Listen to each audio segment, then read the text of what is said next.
এমনও হয়েছে যে আমি সকালে হয়তো একজন ইনভেস্টর ফাউন্ডেশনের কথা বললাম ইন্ডিয়াতে, আমি বিকেলে একজন ফাউন্ডেশনের কথা বলছি আফ্রিকাতে, they are pitching pretty much the same idea, same fintech, same payment, same idea. Actually ShopUp-এর আগে সো দ্য থিং ইজ যে যখন আই স্টার্ট ইনভেস্টিং, হ্যাঁ না, ওই যে গ্রুপটার সাথে যাদের কথা বলছিলাম যারা একই, ওই গ্রুপটা actually they referred me 2 deals. First they referred me Chaldal, and for some reason I didn't end up investing. So they were pretty much, you name it, from Stripe to SpaceX to Coinbase.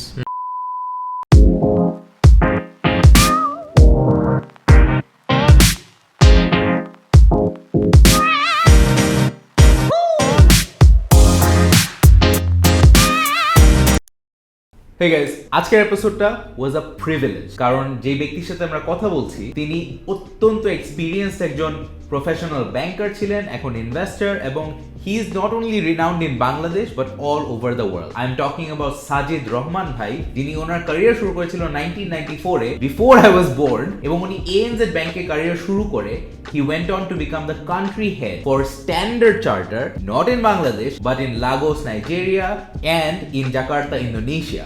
International banking এ উনি 20 বছর ধরে একটা stellar career গড়ে 2014 সাল থেকে উনি 1500টা startup কোম্পানিতে invest করেছেন, এবং he is one of the most active global investors in the world, period, and he happens to be Bangladeshi. It is a privilege that we get to talk to him today, and I do not say this lightly, but this is my favorite episode so far. আমি অত্যন্ত ধন্য যে ভাইয়া এই পডকাস্টে এসেছেন and we got to speak to him for more than an hour, and আমার আশা যে আপনারা অনেক কিছু শিখতে পারবেন, কিভাবে সাজিদ ভাই আদমজি ক্যান্টনমেন্ট কলেজ থেকে শুরু করে ব্যাংকের হেড হয়েছেন ইন মাল্টিপল কান্ট্রিজ এন্ড এখন একটা প্রলিফিক স্টার্টআপ ইনভেস্টর হিসেবে নিজেকে গড়ে তুলেছে। রিসেন্টলি সাজিদ ভাই আরেকটা পরিচয় আছেন, he is involved with the first grid connected wind power plant. হ্যাঁ, বড় বড় উইন্ড টারবাইনের পাওয়ার প্ল্যান্ট কক্সবাজারে অনেক কয়টা লাগানো হয়েছে, and this is a exciting innovative project. ওইটা নিয়ে আমরা কথা বলি। If you like the podcast please do share it, because Sajid ভাইয়ের মতো মানুষকে নিয়ে আমরা খুব বেশি শুনি না, এবং বাংলাদেশে ওনার মতো রোল মডেল আমাদের খুবই কম। এই কারণে ওনাদের ব্যাপারে ছড়িয়ে দিয়ে আমরা অনেকজনকে ইন্সপায়ার করতে পারবো ভালো একটা দিকে। সো প্লিজ ডু শেয়ার ইট। আমি এটা চেক করতে পারবো না, কিন্তু আমি আশা করছি যে আমি যেহেতু পরিশ্রম করে সাজিদ ভাইয়ের মতো মানুষকে আপনাদের কাছে তুলে ধরছি, আপনারা আমাকে সাপোর্ট করার জন্য একটা শেয়ার দিবেন, একটু সাবস্ক্রাইব করবেন, and it will help us reach more people. If you haven't already, please Facebook গ্রুপটাকে জয়েন করবেন, it's called biz nerds, link দেওয়া আছে, এবং ওখানে আমরা আরো অনেক বিজনেস নার্ডি টপিক নিয়ে একসাথে কথা বলবো। I'll see you there. Enjoy this episode with Sajid Rahman bhai. Sajid bhai, thank you so much for making the time and coming to our little show. আমি অনেক দিন ধরে চেষ্টা করছি আপনাকে এখানে আনার, অনেক জ্বালিয়েছি আপনাকে। I so appreciate it. ভাইয়া, for the 2 people in the audience, actually এটা বলা যাবে না, because in my opinion not enough people know what you're doing. আপনি যে অ্যামেজিং কাজগুলো করেছেন এটা not enough people know. আমি আপনার জন্য একটা স্লাইট ইন্ট্রোডাকশন দিব টু দি অডিয়েন্স আমার মতো করে, বিকজ আমি এর আগে আপনার যত ইন্ট্রোডাকশন শুনেছি I felt like you are not doing justice, you are being too humble compared to the work that you do. আমি একটু I'll go on a ramble here at the start. Sajid Bhai is now an investor full time, and as I understand it, he has done almost 1,500 deals that I know of across LATAM, Africa, Asia, and Americas. And uni প্রায় 7-8 বছর ধরে angel investing করছে। এর আগে he had a illustrious career in finance, and then he was also CEO of a major health tech startup here in Bangladesh, which he exited, and if again correct me wherever I'm wrong there, and he started his syndicate journey in 2020, and since then he has deployed $50 million or more actually at this point through the syndicate alone. Sajid Bhai is a man of few words except when writing, I guess, or when it comes to work, but I'll let you, Sajid Bhai, finally speak. I'm sorry for the preamble. I just thought the guests should know who we're actually talking to today. No, thanks. I think it pretty much sums it up, but I'm going to do একটা additional point. একটা হচ্ছে যে besides syndicate I now have funds. So I have 3 funds. One is specifically focused on blockchain infrastructure, Web3. One is specifically focused on YC companies, and one is a general purpose fund, which essentially covers deals that sometimes cannot be syndicated. So these are the 3 funds. While investment takes most of my time, so so if you look at a person's daily routine and you can decide which is the priority based on how he or she spends time. So bhabe chinta korle clearly investment is top, but there are two other things. One is this whole journey into renewable energy. So we have put together the first wind power plant in Bangladesh, jeta tomar expecting to go production or COD as they call it this year. So that was an interesting journey. We started from pretty much a blank sheet of paper where no one knew how to build a wind power plant, to how to decide on the power purchase agreement, etc., to essentially seeing it happening. So that's a 60 megawatt of wind power plant, and we plan to extend it more. So that's one side of it. The other areas where I started spending timing is a couple of board roles. So I joined ICANN. ICANN is this whole they're considered as sort of the governing body of internet because all the domain names, etc. And with domain names comes a lot of involvement in customer confidentiality, cybercrime, and all those stuff, right? So that again is taking a bit of my time. So. ভাইয়া আমি আপনাকে অনেক কিছু নিয়ে জিজ্ঞেস করবো আপনার investing career নিয়ে, বাট আপনি যদি একদম আমাদেরকে শুরুতে নিয়ে যান where you started your career which is finance. Actually আমি এটা নিজে রিসার্চ করতে গিয়েও পাই না, এই কারণে আমি সেলফিশলি এখানে শুরু করবো। ভাই আপনার একটু শৈশবকাল নিয়ে বলবেন, where did you study, where did you grow up? বাংলাদেশেই I think you grow up, so একটু আমাদেরকে ব্যাকগ্রাউন্ড দেবেন। শিওর। সো আমি পুরো ঢাকাতেই বড় হয়েছি। So I went to school at Adamji Cantonment College, একটা স্কুল আছে সেখানে school, and then I went to Notre Dame College, সেখান থেকে Dhaka university. So that's sort of the education career. তারপরে যেটা হয়েছে যে এডুকেশন লাইফে I was sort of like ওই first class first honours masters all those stuff. So তখন I was offered a job to join the university as a lecturer, the typical professional teacher career in university. But at the same time I was offered a job at British American Tobacco as their, at that time they called management trainee territory officer, etc. So I decided to join rather than joining the university, I decided to join the multinational career. কারণ তখন বিএটির একটা বড় জিনিস ছিল যে তার অন্য compare to all other companies, they were the only company যারা জয়েন করলে একটা গাড়ি দিত। So your first job, you have your own car, was a big thing. So so I joined BAT, and the position was a territory officer, so I was posted in Sylhet. এবং সেখানে I spent roughly a year ওই জবে। কারণ যেটা হয়েছিল যে ওই জবে যখন আমি গেলাম তখন আমি টেরিটোরিয়াল অফিসার জব, তো ইউ গো টু একদম মাঠে ঘাটে রাস্তায় গ্রামে গঞ্জে। So it was a very interesting exposure. But at the same time আমি দেখতাম ওই ব্যাংকের মধ্যে সবাই সুন্দর টাই পরে এসির মধ্যে বসে আছে আর আমি রোদে ঘোরাঘুরি করছি। So I thought the banking career would be interesting. So at that time I applied management training, তখন যেটা ছিল NZ রিলায়েন্স ব্যাংকে। And then of course that from there to Standard Chartered. ভাইয়া ওইটা কোন সালে ছিল এই বিএটির জার্নিটা? বিএটির জার্নিটা I joined in 1998. The reason I ask is that's when a lot of, I guess, our listeners were born. So আমাদেরকে একটু lay of the land বলেন, ওই সময় going into finance, what were some of the considerations, and what does finance at that point look like বাংলাদেশে? So তখন যেটা হয়েছে যে banking sector was essentially there were few foreign banks who were pretty much the main employer of the market. So one was obviously NZ Relays, another was American Express, another was Standard Chartered. But Standard Chartered was relatively small then. NZ was the big bank in the market. আর তারপরে অন্য সাইডে ছিল there were few multinationals like British American Tobacco, Unilever. So these were pretty much the employers. Local ব্যাঙ্কগুলোর মধ্যে তখন দুই একটা bank ছিল, just AB Bank and few others, but they were not that prominent. So banking career যারাই আসতো, they used to join into these multinational banks, and that's one of the reasons you see a lot of the current CEOs, MDs of different banks will probably have a background either at NZ or Stanchart.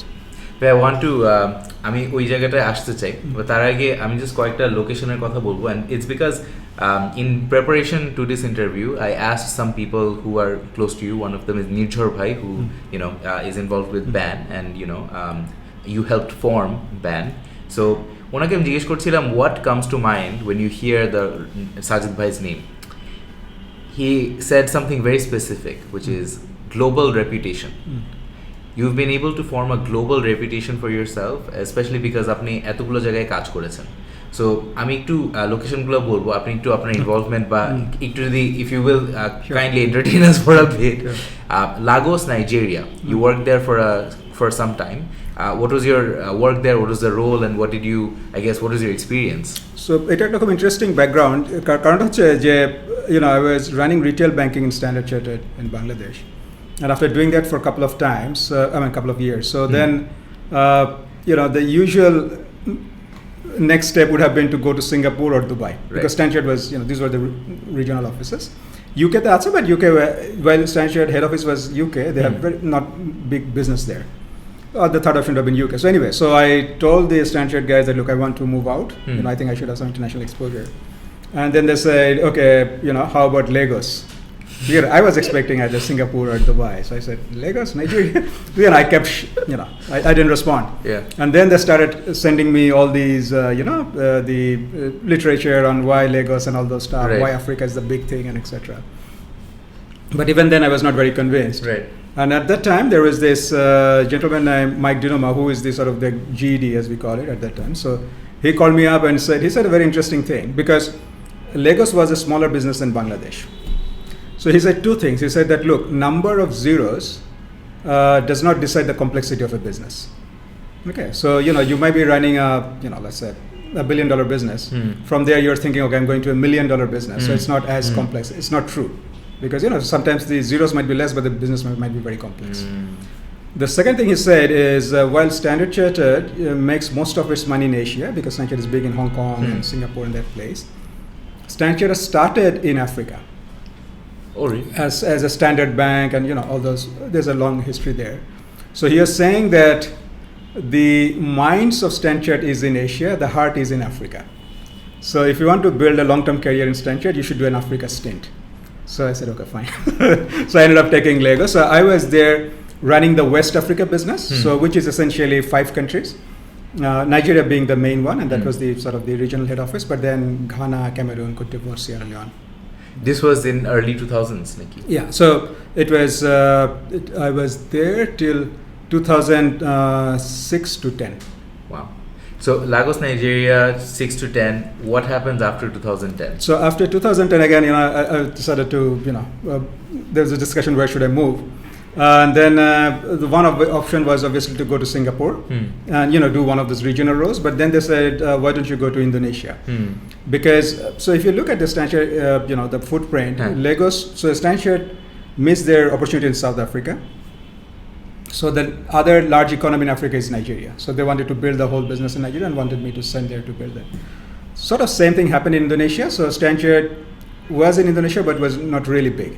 So they wanted to send someone who can build a large business in Indonesia. And again, Indonesia is a big growth story. Right. So ended up there. But I want to talk about, apni jeta bollen, there's a growth story in Indonesia that happens. But I want to kind of shift gears, and আমি কথা বলতে চাই about your investing career. আপনি একটা জায়গায় বলেছিলেন that you are sector, region, a lot of thing agnostic. You invest in early stage companies and period, or actually stage agnostic as well, right? আপনি একটা জিনিস বলেছিলেন যে your view is that most countries are on the same digitization curve, just at different points of that curve. Could you explain what you mean by that? So এটা যেটা হয় কি যে this is something I picked up after syndicating and starting investing a couple of days, is that যে যখন আমি ধরো একজন ফাউন্ডারের কথা বলি যে probably based in Kenya or somewhere in, let's say, Colombia, or somewhere in, let's say, Indonesia or Bangladesh or wherever. So what I'm seeing that pretty much the business models are not very different. So for example, let's say এমন হয়েছে যে আমি সকালে হয়তো একজন investor ফাউন্ডেশনের কথা বললাম ইন্ডিয়াতে, আমি বিকেলে একজন ফাউন্ডেশনের কথা বলছি আফ্রিকাতে. they're pitching pretty much the same idea, same fintech, same payment, same idea. And you sometimes wonder, but did these guys talk with each other before? No, it's so eerily similar business model. Yeah. But of course, there are some local nuances on the regulatory side, etc.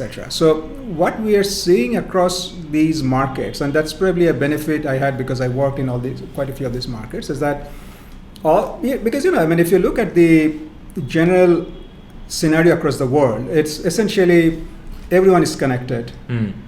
Everyone pretty much has the exposure to same sort of information. Right. Most of these countries have young population, hungry population who wants to build something out of their lives. So right. they're all trying to aspire, and they're pretty much trying to build or take the country with them to the same journey, which they have seen happening in other developed markets like US and others, right? So the access to technology, access to digital infrastructure, the hunger among the founders, these are broadly the same ingredients we are seeing across countries. So my view is that all these countries will essentially follow the same curve of growth, but different countries are different stages of it, right? So some countries' infrastructure is not as good, or regulatory framework is not as good as others. So they'll essentially follow the same curve as this infrastructure and regulatory framework evolves across these countries. So once you see, let's say, country in, let's say, I'm not going to mention Nigeria or Kenya because these are big markets. Let's say Uganda. Right. And then you see a similar country, let's say in Asia. You see that all the founders are building pretty much the same sort of businesses. And আমি যতদূর venture capital নিয়ে পড়েছি, pattern recognition is a big part of succeeding, right? So it makes a lot of sense. But I want to kind of shift gears because আপনি এই pattern recognition and your syndicate having deployed more than $50 million, huge.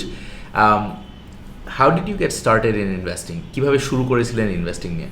So ওইটা একটা sort of accident. So I was at that time I was doing what was with Stanchart in Indonesia. হ্যাঁ. তখন a few young guys, they reached out to me. They were trying to build যেটা আমরা বলি comparison sites, where you go, there are 3 types of credit cards, you decide which one to buy, and then that you basically that your option goes directed to the bank to issue the cards. And so which was a big business, like Bank Bazaar and all those stuff, right? Right. So they were trying to build a comparison sites, and they reached out to me and said, like, will you advise us? Right. Mostly on the regulatory framework, right. Kiki regulation lagbe, and to represent to the regulators, etc. So I said, fine. So I joined them as an advisor, and after I think 5-6 months, they were trying to raise a fund. Right. So they said, okay, will you be investing? So I obviously wrote a personal check. So যেটা হয়েছিল যে ওই কোম্পানিতে already there were few investors who have been doing it for some time. They were all like professionals, like they were working in, let's say, I think one was working in Credit Suisse, one was working in Dell, etc. So they reached out, they said, if you want to do this, this is how to do it. Right. So that's how I wrote my শুরুর first দিকে thing. ওরা আপনাকে advice করেছিল কিভাবে approach করা উচিত Angel investing এর And they said, okay, read this book, and so that's how I started getting into it. We are very selfishly interested. Well, I am selfishly interested. কোন বইগুলা শুরুতে পড়েছেন? What are some resources যেটা আপনি personally use করেছেন?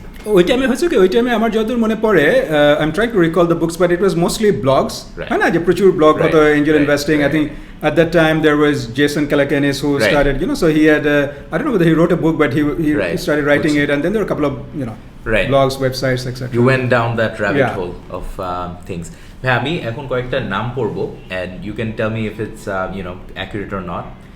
Pathao, ShopUp, Chaldal, and a few other Bangladeshi companies. Essentially 80% of or majority of Bangladeshi investment আসছে, you've invested in most of these startups. ShopUp, for example, you invested very early on. আমাদেরকে একটু ওই জার্নিটা বা শুরুর স্টোরিটা যদি বলেন, how did you identify it, কিভাবে ফার্স্ট চেকটা লিখেছিলেন, এন্ড মানে what is the story with ShopUp and your investment? So actually শপআপের আগে সো দ্য থিং ইজ যে যখন আই স্টার্ট ইনভেস্টিং, হ্যাঁ না, ওই যে গ্রুপটার সাথে যাদের কথা বলছিলাম যারা একই ইয়েতে ছিল, Indonesia. So they're mostly based in Singapore. Achha. But so ওই গ্রুপটা actually they referred me 2 deals. First they referred me Chaldal. Achha. And then so we are thinking of investing because you're from Bangladesh. Can you have a look? So at that time I still recall I had a meeting with Wasim somewhere in, I think, Westin or one of these hotels. Right. And for some reason I didn't end up investing, but those guys did. I did invest in Chaldal much later, but so that's one. But anyway, so at that time there was the Afif. I think he was talking with some of these investors in Singapore, and they again referred to me and told Afif, why don't you talk with Sajid? Because and then so I had a very quick, I think in North End or somewhere, I had a sort of like very quick discussion, and within 10-15 minutes I decided to invest. Why? 10-15 minutes, আমি এটা এর আগেও শুনেছি. How did you make that decision? So so 2 things, right? So what I liked about Afif at that point was, he was very, first of all, the vertical he was in. So I was very much interested in that vertical. At that time they were trying to build Shopify of, which sounded interesting. I looked at similar companies in other markets. I thought, okay, this vertical looks right to me. And in terms of the team at that time, when I talked with Afif, he was very, so one of my other, sort of like pattern recognition, as you may call it. So one of my other good investment is a company called Zendit, which is a big payment company in Indonesia. Unicorn at this point, right? Yeah, I think it was last valued at 3 billion. So anyway, so I was an advisor to them. So I saw that company very closely from early days. And one of the things I noticed about the founder, Moses, is that, whenever I used to talk with him, he was very methodical. It's not like one of those chats you have and that the founder is just listening and, will forget about the whole thing tomorrow. And, so he used to, and he was very conscious about the time. He used to book, let's say, 30 minutes of my time, come with very prepared questions and exactly knew what to ask, from me. And then, we'll go ahead and implement it. So that's what I think. I saw the similar pattern in Afif, who came across very prepared, very methodical, know exactly what he wants to build. So I was quite impressed with that. And so, team and the sector matched, so I thought, okay. You mentioned, the fact that he's methodical. I just want to just double click on this point a bit more, if it's okay. What are some other things? আপনি 1500 বেশি এখন কোম্পানিতে invest করেছেন. What are some other things that differentiate great founders from the rest? So I think it's a couple of things. One thing I noticed is a great founder, at the end of the day, they are very focused on execution. I'm seeing a lot of founders, my investments which didn't do well, they raise funds, but then, they lose focus. They try to do too many things. And like this whole pattern recognition thing, right? You see this story, play out so many times, right? You can, when you look at this, you say, okay, this is going to crash. You can see that happening, and but, sometimes the founders don't listen. So you can see, because they raise funds.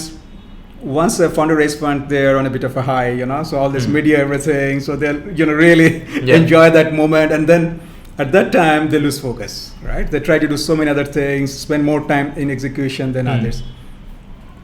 The other thing I've noticed, a lot of these companies which do well, they hardly talk about their fundraise. So very interestingly is, all these funders are continuously raising. So again, a big difference is that some companies raise in cycles, right? So they do, let's say, seed, then they go on, and then they go Series A, then Series B. But the companies that are doing well, they're actually continuously raising. They don't stop. It's almost like their second part of their business, right? They keep Series A discussion is already happening. By the time you get to know that they have done Series B, they probably done it 1 year back. So the way it works is that for most of these companies, they keep raising. They don't talk about that raise publicly, and then by the time you get to hear about it, it's probably something old news. Right, so that I think is another thing, which essentially says that these guys consider fundraising as part of an integral part of building the business. They're very mission focused. যে কাজটা করতে যাচ্ছে সেটার দিকে হয়তো and always preempt the requirement, right, of the funding requirement. So that's very important. আপনার syndicate নিয়ে আমরা কিছুক্ষণ আলাপ করলাম. আপনার ফান্ডগুলো নিয়ে একটু কথা বলতে চাই. YC companies now come to you for advice, for investing. YC bolte YCombinator, which is the famous incubator, of course, or accelerator program. I don't know even how to describe them at this point, but YC সাথে involvement বা YC companies এর সাথে involvement কিভাবে শুরু হলো, and am I correct in saying that you have a fund for YC companies at this point? Yeah. So এটা যেটা হচ্ছে কি যে so just to put a bit of a context on the syndicate. Sure. So syndicate যেটা হয়, the way it works is that I have 4,000 people in that. So it's a big group of people. Right. And they broadly fall in 3 categories. একটু interrupt করবো না. So Angel investing for context যতদূর জানি 14 সালে শুরু করেছেন, syndicate 20 সালে শুরু করেছেন. সো 3 বছরও জাস্ট শুরু হইলো মাত্র. 3 বছরের মধ্যে 4,000 মানুষ সিন্ডিকেটে জয়েন করেছে, and over $50 million diploid. Just বলে দিলাম. ওকে. সো সিন্ডিকেটের ব্যাকগ্রাউন্ডটা হচ্ছে যে 2020-তে যে কোভিডের সময়, সো আমি তো ইন্দোনেশিয়া বসে আছি, কি করবো চিন্তা করছি. So then I thought, okay, let me launch a fund. But তখন আমি চিন্তা করলাম, যখন যদি আমি ফান্ড লঞ্চ করতে চাই, এলপিদের সাথে রিচ করা এই কোভিডের মধ্যে, and those are early days, আমাকে না দেখে over video call will they commit and et cetera. Then I thought, okay, let me then launch a syndicate, because ওই হয় না যে সিন্ডিকেটে করলে automatically I start the process. So probably the timing was good because everyone was sitting at their home and wanted to do something. Second হচ্ছে যে I was getting deals যেটা আমি অন্য সিন্ডিকেট লিডকে বলছিলাম যে, do you want to do that? And তারা বলছিল না, এটা that don't fit. So I thought, okay, let me do my own. So I had the deal flow. And in terms of the LPs, যেটা হয় কি, LPs I cannot invite anyone. People have to join. So it's a sort of like a passive. So people get to know about it and then can join the syndicate. So এবং ওদের profile হচ্ছে broadly 3 categories. First category হচ্ছে they're professional investors. So there would be partners of funds like SXNZ, Lightspeed, Sequoia, family offices, SBAC. Second group of people are mostly operators. So they work pretty much, you name it, from Stripe to SpaceX to Coinbase. So all the operators. Third are professionals. So they would be like professors of top US universities, doctors, lawyers, etc. So these are broadly the group. Mostly based in US, 70% in US and etc. So anyway, so the way the syndicate works is I show them a deal, I write the memo and everything, and people opt in. Now, given the very wide variety of people in the syndicate, some say, okay, I want to invest only in financial technology, only in LATAM, only in early stage. Right. The other groups will say, oh no, we only want to do health tech at Europe, at etc. The other group will say, no, I only want to do space companies at late stage, etc. Right? So it's a very wide group with a very wide, very diverse viewpoints of what will work and what will not. So because syndicate is an opt-in, right. I pretty much any company that I'm convinced, whether it's a late stage, early stage, whether it's space or health or I do. And people just opt in whichever deal like. So it's a very wide, almost like buffet sort of proposition. Whereas in the fund, what happens is you essentially it's blind, right? So you pretty much commit an amount to me as an LP, and then I deploy. So you really don't know where I'm deploying. You get to know every quarter or every half year when I send the right, the sort of like investor letter, etc. Right? How big is the fund? What's the so size? There are 3 funds. So the web fund is roughly 10. The YC fund actually I have.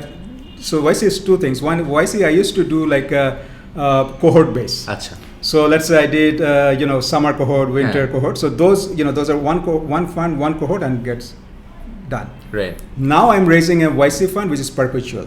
So which is an open. So I've just started raising it. So the reason I did YC is 2 things. So a lot of LPs reached out to me and asked, why don't you do a YC? So then I said cohort, and then the reason I switched from cohort to a perpetual is that when you raise a cohort-based fund, you sometimes are in an urgency to deploy that fund because you know that you're moving to next cohort, right? So that puts an unnecessary pressure on GP to deploy the fund. Whereas if I keep it open-ended, I can have more time to decide which companies to invest. So that's why I moved to that model. Structure, yeah. So the LPs reached out to me and asked. So the reason I did YC, 2-3 things. First of all, I don't know whether you know, so YC has their internal, almost like Slack, they have their internal tool where YC founders share with each other about investors. So apparently I rate high on that internal discussion. So quite a few YC founders reached out to me and then they said, we heard about your name. That founder told me to reach out to you for investment. So I was getting a lot of inbound requests from YC founders. On the other hand, some of the LPs were saying, why don't you do it? So I decided to put those together and set up. Yeah, I want to double click on that as well. What do you think made them seek you? বা আপনাকে খুঁজে বের করার কারণটা কি ছিল? Why did they feel like you would be a good value add to their cap table? Because I'm guessing এটা roughly 2020 সালে? না, এটা আরো পরে। এটা হচ্ছে তোমার 2022। মানে আমি 2020 থেকে till end 2021 I was only doing syndicate. So the fund started in 2021 to 22. In 21, the point I'm trying to make is economic condition ওই সময় একটু favorable ছিল. Money was a bit more free flowing and capital আসলে অনেক জায়গা থেকেই পাওয়া যায়। ফান্ড রেজিং বাইরে মানে আমাদের দেশে একটু স্কারসিটি মেন্টালিটি আছে and মানে আমাদের we have some preconceived notions, but বাইরে they are very clear that capital is available. Why did people seek your capital or your name on the cap table or your advice? আপনার কি মনে হয়? আমার দুইটা জিনিস, একটা হচ্ছে যে because most of the YC companies, I mean some are based in India and other places, but majority in US, and I think even for companies based in Southeast Asia or India or US, they probably like to have someone from Asia on the cap table, so I bring that Asia perspective, so that's probably one. I'll be annoyingly persistent, but if someone from Asia, but why specifically? To the breakdown. So so that would be probably because so let's say the companies I invested before, right? So I help them in many ways, right? So so there are 2-3 things. One is, of course, you give money, but that a lot of investors Right. do. But then again, do you help them in recruitment? Do you help them in when they're making pivots? Right. The third thing, which I think really helped, is the companies I invested. Few of the companies shut down. Right, I mean, quite a few shut down. Right. So how you interact with the founders at that time, the founders really remember, because because those are the difficult times in their lives, and you're really helping them to that you're writing off your investment. Right. So personally, you're at a loss.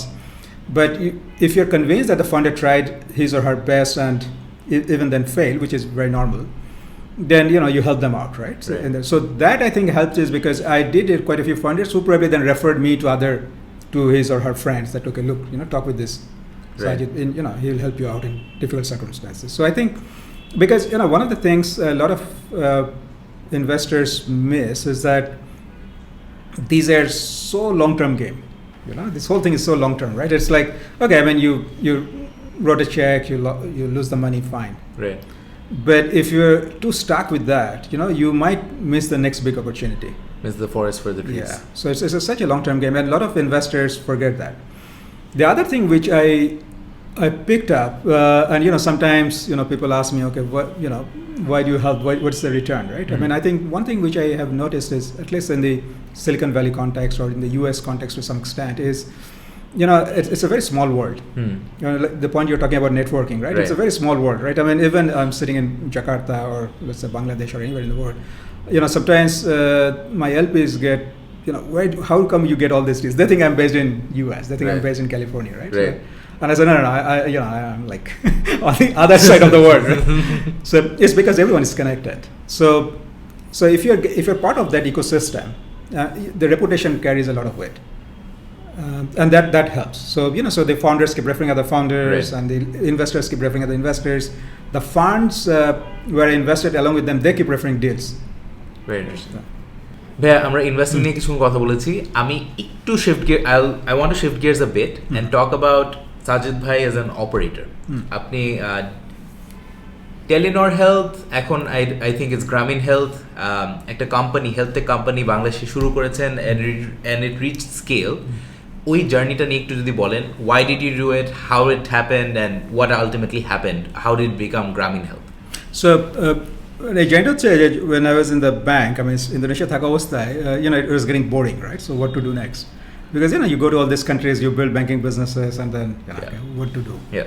So I wanted to do 3 things. I thought, okay, I mean, I want to shift my career to the next chapter. I would do 3 things. One obviously was investment, technology investment. So that I started. The second was I wanted to do something on energy sector, renewable energy. So that's how this whole wind power plant started. And the third was I wanted to do something on the health sector. Right.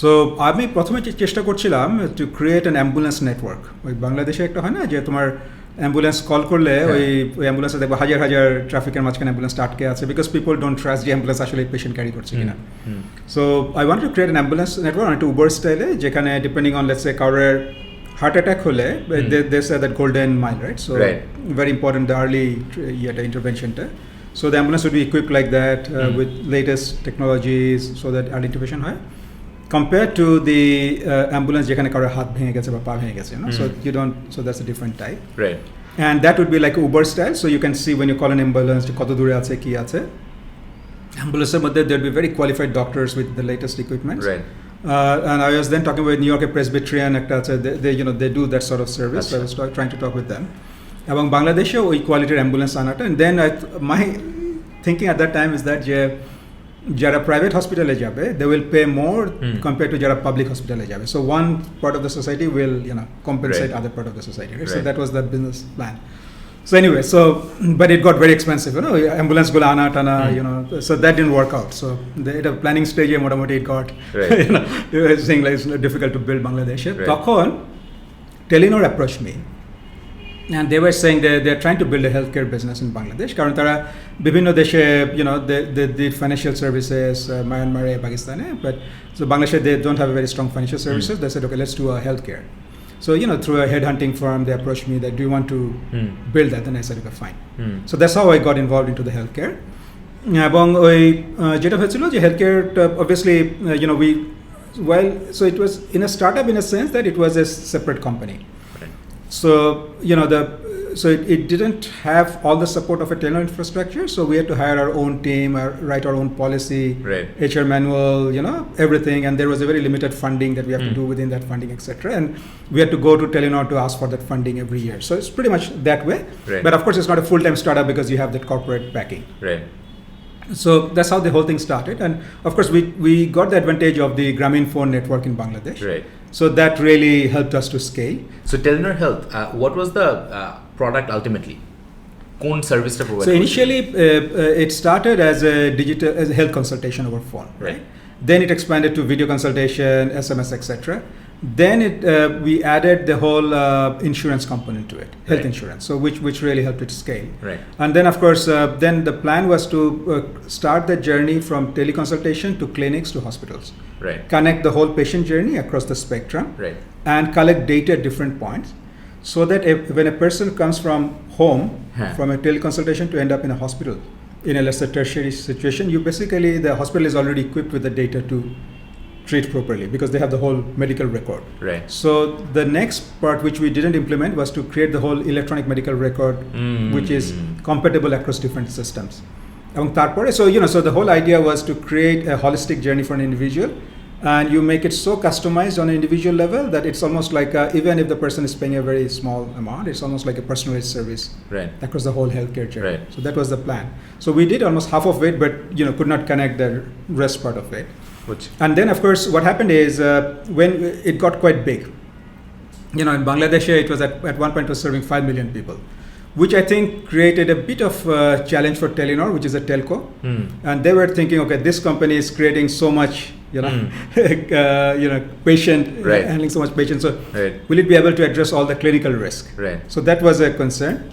And at that time, then Grameen was interested to take over the business. So Grameen came in. Right. And took over the business. Well,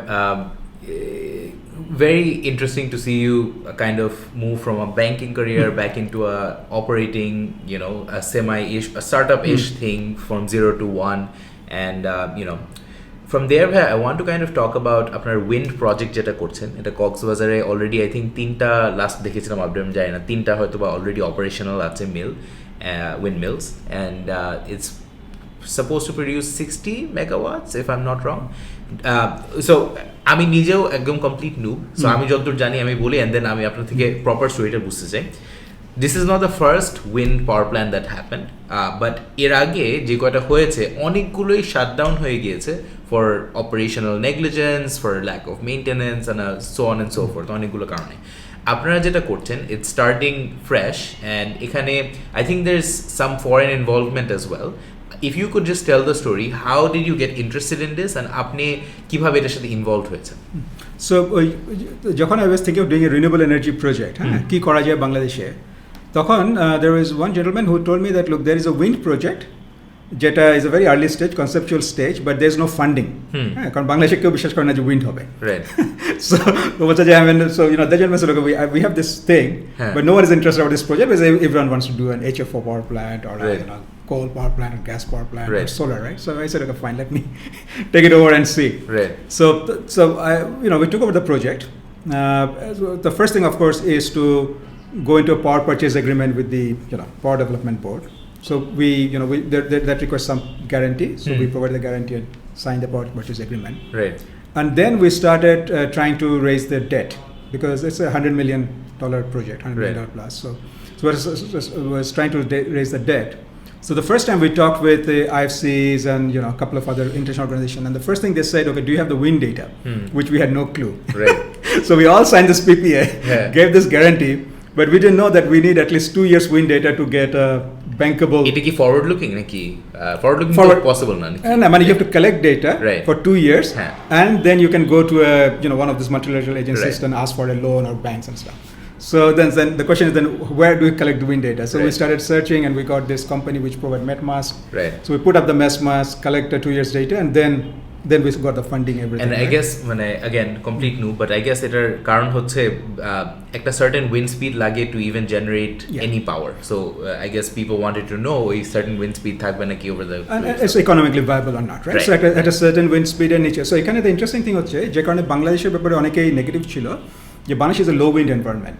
হ্যাঁ তুমি যদি if you go to Europe like Denmark and other places which is a high wind environment এবং সেখানে প্রচুর energy generate হয় The thing is যেখানে আমাকে Vestas which one of the largest wind turbine manufacturer তারা আমাকে এক পর্যায়ে বলছিল যে they project their next growth is coming from low wind environment because high wind is mostly saturated ওই মার্কেটটা low wind because the technology is getting better so low wind is becoming equally profitable and viable I guess so that's how the whole so we collected data and we started and then then we got the loan and etc so we are planning to do 60 megawatt of that each is 3 megawatt towers so of the 10 is already up and we are putting the rest 10 or 12 etc the reason you're saying so what happened is the other attempt before was not wind power plant those were what we call windmill which is essentially a kilowatt level so it's like a very small 10 20 and so those kilowatt level they are not connected to national grid they were set up and they were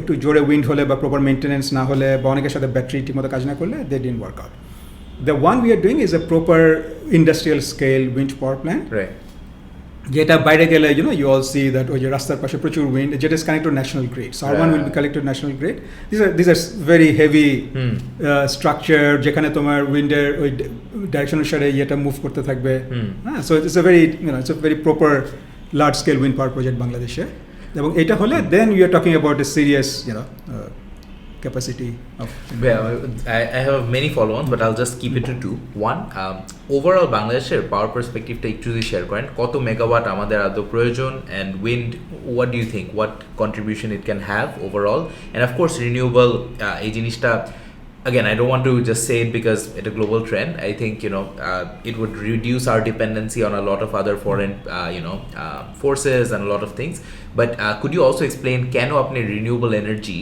বা উইন্ডের প্রতি আপনি interested হলেন so দুইটা কারণ একটা হচ্ছে কি যে সো প্রথমে তোমার কোশ্চেন যেটা ছিল যে বাংলাদেশের টোটাল পাওয়ার এখন mostly generated by either gas natural gas or LNG or HFO যেটা এখন বন্ধ আছে বোধহয় আর then coal যেগুলো আসতেছে right বাংলাদেশের সোলার যেটা হয়েছে those are mostly rooftop solars and wind তো আমরা first যখন এটা হবে and how big is the total pipe here of megawatts or so megawatt renewable my guess is less than 5% I don't know the exact data but very small যেখানে government has a target of at least doing 15 to 20% so that's one right it will be actually less than 5 it will be maybe 2-3% right the second thing হচ্ছে কি যে তোমার energy demand তো বাড়তেই থাকবে মানে তুমি হয় না যে তুমি একটা দেশে সিঙ্গাপুরে যখন যাও ওই তুমি যে প্লেন থেকে যদি দেখবা you see the whole city is like রাত্রেবেলা ঝকঝক করছে that's the level of energy that consumes the small city বাংলাদেশে তো এখনো you see patches of black so এখনো প্রচুর আর তারপর যখন আমরা তোমার ওই গাড়িগুলোকে করবো ইভি করবো যেটা has to happen at some stage then the demand for energy will shoot up so আমাদের দেশের energy requirement I would assume would be at least 2 to 3 times যেটা এখন আমাদের আছে so that will only continue to grow এবং as the country develops it will only grow so the question is then যে এই এনার্জিটা কোত্থেকে আসবে right আমার পার্সোনালি মনে হয় it can not be only one source it has to be a portfolio approach so যেমন নিউক্লিয়ার যেটা হচ্ছে so nuclear has to be there has to be some fossil fuel right this coal gas et cetera and there has to be a good renewable energy component to that renewable energy এর মধ্যে the difference between solar and wind is that solar এ প্রচুর জায়গা লাগে so a 1 megawatt of solar requires 3 acres of land so তুমি যদি 60 megawatt of solar করতে যেতে you would need 180 plus 200 acres of land যেখানে we can do 60 megawatt of wind in less than 3 acres of land so আরেকটা সুবিধা হচ্ছে যে solar করলে ওখানে আশেপাশে economy activities are very limited কিন্তু উইন্ডে যেটা হচ্ছে you put up this wind tower আশেপাশে কিন্তু ধানের চাষ মাছের চাষ সবই হচ্ছে so it doesn't impact the economic activity in the region so you're getting renewable energy you're not impacting economic activity and Bangladesh the land is limited so land wise it's better so it ticks all the boxes a couple of things one is আমি যা শুনছি আপনার অনেকটুকু I'd say optimism আছে this is my perspective because as people progress in their careers and they kind of get more mature I've often seen many people have I've seen it all kind of attitude and oftentimes অনেকটুকু cynical হয়ে যায় but talking to you it feels like আপনার অনেক এখনো open minded আছেন and you're still very optimistic about if X, Y and Z happens then naturally A, B and C will happen right is there anything in particular you think contributed to that or do you actively try and suspend disbelief and try and see what the future could be? Is it active pursuit, or at this point is it second nature, or? At this point, probably it's a second nature. But I think at some stage it was an active pursuit. But I think some people have this inquisitiveness, learning. So I think it's a sort of a trait in individuals, and I'm sure a lot of people have that. But I think going into this whole startup investment really opened the doors for me, because the things that happen, and I've invested from companies like SpaceX. I've invested in companies by people. We talk about this mRNA vaccine. So the people who actually did the initial research on mRNA.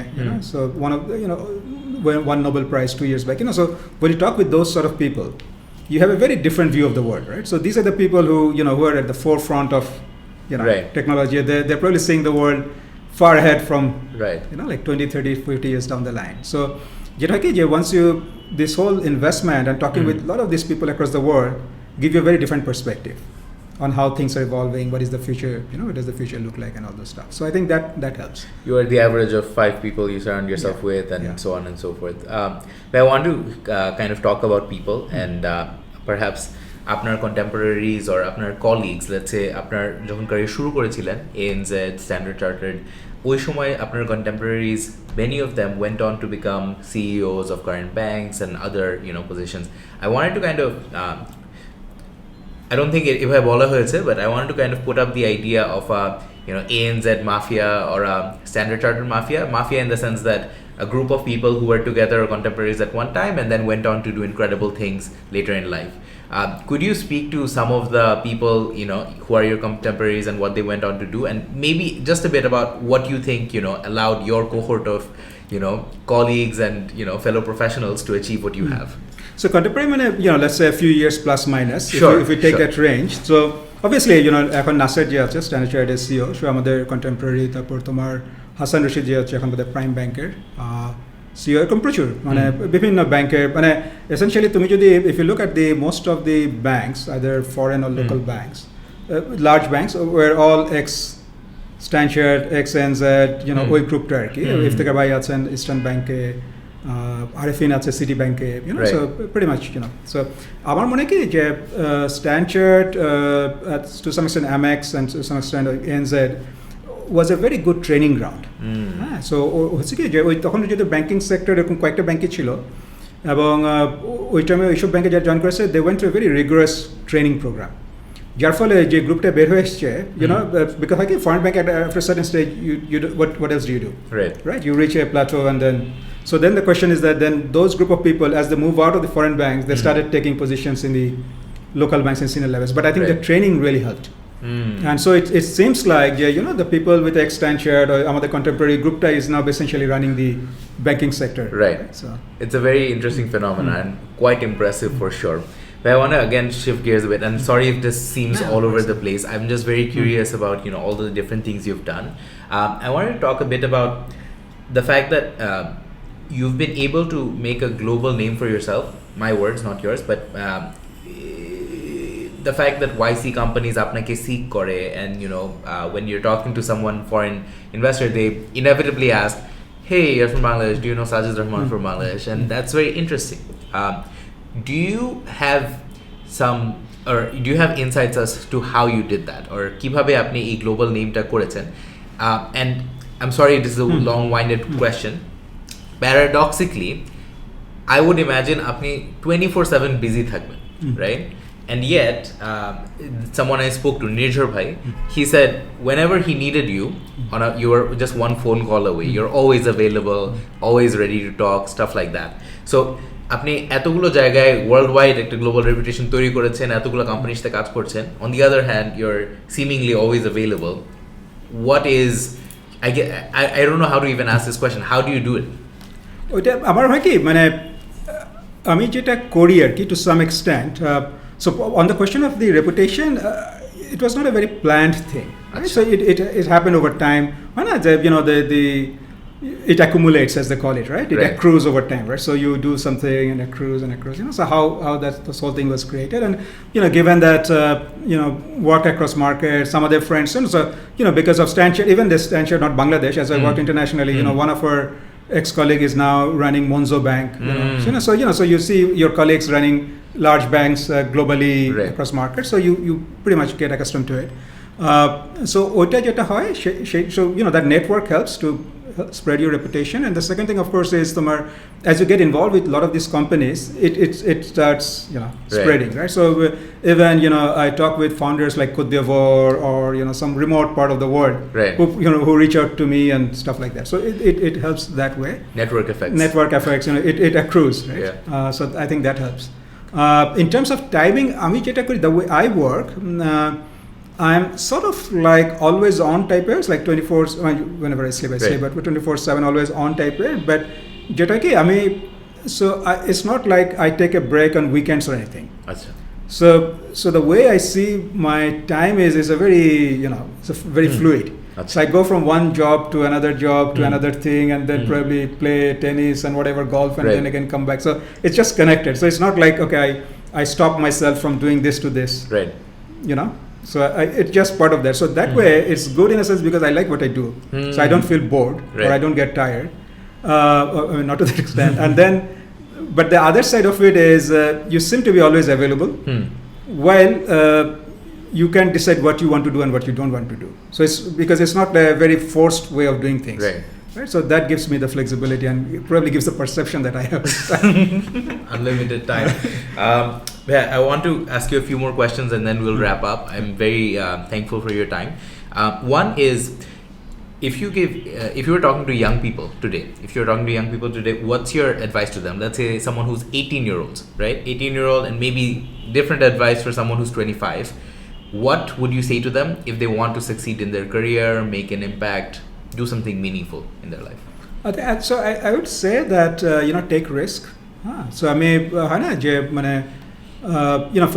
even if you look like, I sort of like, I could have gone to other banking careers and stuff, right? Which was a very well-trodden, everyone knows, know me, that was a very straightforward way. But taking risk in different new fields. So for example, the way I'm trying to do the next stage of my career is while doing all this other things is to get into the board roles, right? I think board seats, especially global companies and international board seats, is something we Bangladeshis don't have enough.